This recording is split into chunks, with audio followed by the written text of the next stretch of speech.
It's a new month and a new year, so it's time for our updated net worth. Here is our January 2024 net worth update. Hey there, I'm Brittany Flammer, a financial coach with videos all about budgeting and money saving tips for you and your family. For a frame of reference, here is our income for our first 18 years of marriage. This is our adjusted gross income, and the average for those 18 years is right around $36,000. I like to use a spreadsheet, so I'm going to go ahead and pull open my spreadsheet now to share that with you. And I like to start with cash. So you can see our checking account balance is under $6,000 and it's down $1,300 from the last time I tracked our net worth. But I don't really worry too much about that. It's more like a holding tank. Our money all comes in there, but then we send it out to different places. So I don't worry too much about that. Our savings account has $1,274. This is just a couple sinking funds at our local bank. It's up $300.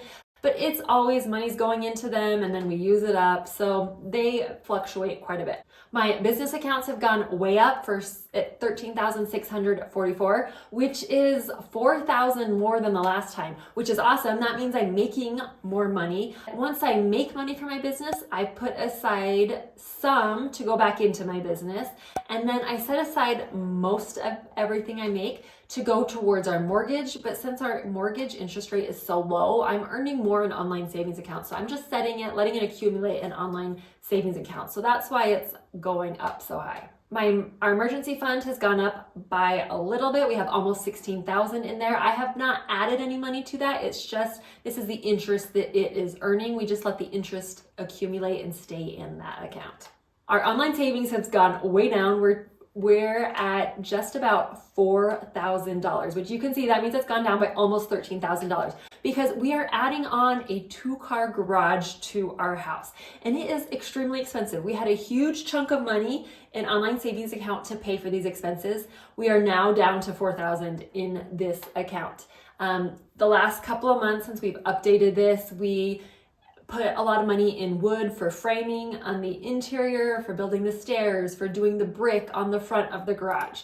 So we have spent a lot of money. In the long run, we will probably recoup all of that money because the value of our house will go up. But as of right now, we're just spending a ton of money on it. So overall, our cash, we have just almost $41,000, which is down $9,000 from last time. So we're down quite a bit, but like I said, that's because we're spending a lot on our garage. Now let's move on to investments. This is where it gets to be fun. Our mutual funds, we withdrew all of the money in our mutual funds to pay stuff for our garage. So there's zero in there. In January, we are starting to reinvest into that, so it will start to go up, but for right now there's zero. My husband's Roth IRA is at almost $31,000. We just the last couple of months has started reinvesting into that. So the last couple of months we've put $400 a month into his Roth IRA, but it's gone up by almost $4,000. My Roth IRA is at $39,541, so it's also gone up by almost $5,000, and we're just putting $400 a month in it. So it's the investments that are earning the with the market. This retirement fund, this is an old retirement fund from a previous employer. We are not contributing anything to it, and it's at just about $85,000. So it's up $7,000 from 3 months ago, and we haven't added any money to it. My husband's retirement at his current employer is just over $30,000, and there is about between $700 and $800 a month going into that account, and it's earned over $5,000. Health savings account, this is the portion that's invested, so we're not adding anything to it because it's from a previous job, but it has gone up by about $200, so we're at almost $3,000 there. And then our kids 529, it's gone up by almost $1,000.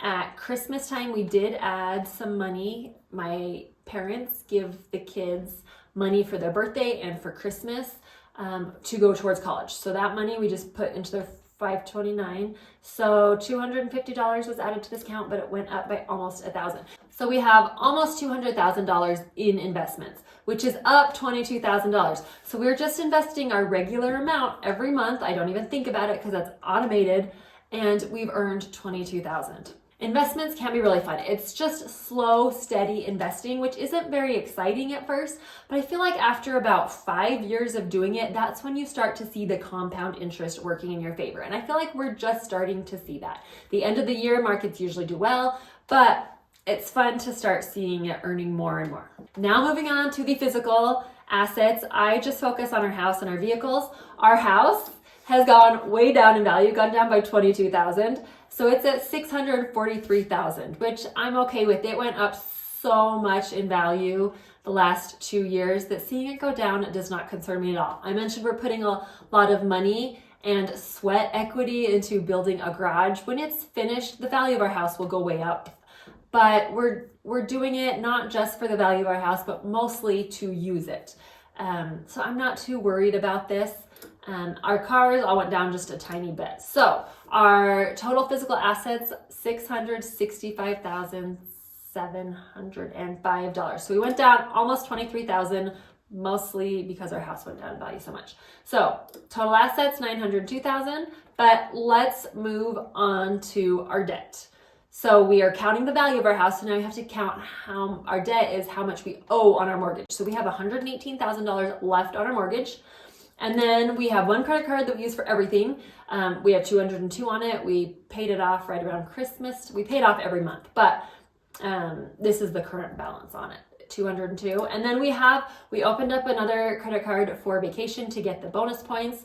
I will actually be closing it soon because we don't get enough back on it to justify the annual expense for it. The first year you get a huge bonus, so we did that, but we are going to close it. But we had a little bit left from our trip to South Africa that was on there, and Costco, I always forget they only accept Visa, and our vacation credit card is Visa. So we have a purchase from Costco on here as well. And then we have a credit card at the hardware store because we get 5% discount, and we're doing lots of house projects. So my husband buys the wood there, lots of things there. So $657 on that account. And I said we pay it off, we pay all of them off every month. That's just what the balance is as of today. So total debt, $119,000, which this has gone down by quite a bit from the last time I checked. So overall total net worth, $783,000, which means it's gone down by over $3,000, which is a bummer. But when I look at it, if you scroll down, our net worth actually went up by quite a bit. If you don't include our house, most of the reason our net worth went down is because the value of our house went down. If you don't include the house, our net worth actually went up $18,000, which I like to look at both because I can see how much our house is worth. But looking at our net worth without the value of the home shows what we're doing to contribute. So we have increased our net worth by $18,000 by doing things that we can control, like investing regularly, paying off our debt, things like that. Anyway, let me know how your net worth's doing after Christmas in the comments down below. If you have not, make sure you're subscribed, hit the bell, and I will see you in the next video. Thanks so much for watching.